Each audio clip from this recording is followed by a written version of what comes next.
Very cool to catch up. Now, here's my test. Emma Milesevic. Whew. I'll try not to butcher that over the weekend, Emma. Now, you said where you were from, and I got to admit, and I know Victoria reasonably well, I've never heard of Lau. Where is Lau? It's probably about 20 minutes, south of Ballarat. It's, not a very well-known town. It's not got many people, small population. It's probably known for the waterfall, that's about it. But yeah, okay. It's a very small town, kind of in between Buninyong and Meredith. All right. So is the dirt bike industry strong in that area? I wouldn't say so. There's like a lot of, I guess, enduro riding around there, but we just kind of moved out there when we were younger. We actually started off in Melbourne. Yep. But yeah, not heaps around there. So where does your passion for desert racing come from? Well, I'm actually motocross based, so Yep. I first got into enduros a couple of years ago, and I got told to just give it a go, and I just absolutely loved it. I love speed, I learned fast, I love sand, so that's where it's really come from. I'm just like, love sand, I'm a good sand rider, so yeah.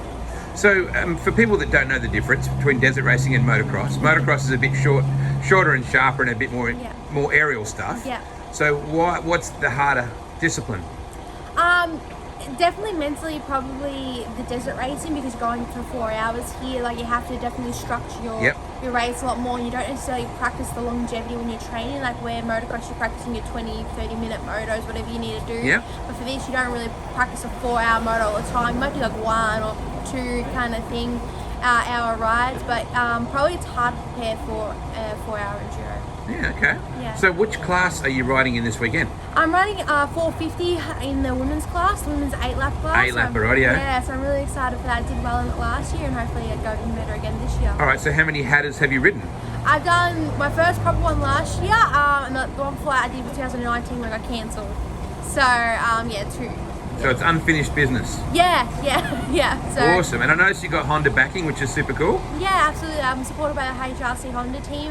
That's run by Yuri Konski, so I'm very lucky to be one of the factory female riders for them, and yeah, absolutely love riding my Honda, so it's been great. Where does this passion come from? Did mum or dad race, or is there anything in your family? Yeah, so my dad rode when he was younger, and then he got my auntie a bike, and then she kind of started riding for Honda when she was younger. She was a very, very good rider, so he spent his younger years, in his 20s taking her around, and then my brother got a bike when he was like 2 or 3, and I saw him riding, and I thought, man, I want to give that a go, so I started when I was about 2.5, 3, and it's just, flourished from there. It's been really good. How old are you now?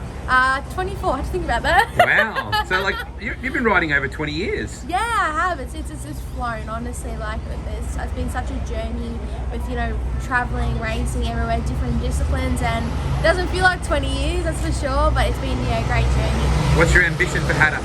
I definitely like to be winning the women's class again. That's definitely what I'm wanting to do, and I want to put in the 20s in the men's this year. Last year I got 31st, and I did well, but I feel like I could have probably pushed harder. I just didn't know what to expect doing a 4 hour race. It's my first 4 hour, but definitely aiming for the 20s, fingers crossed this year. It's definitely my ambition.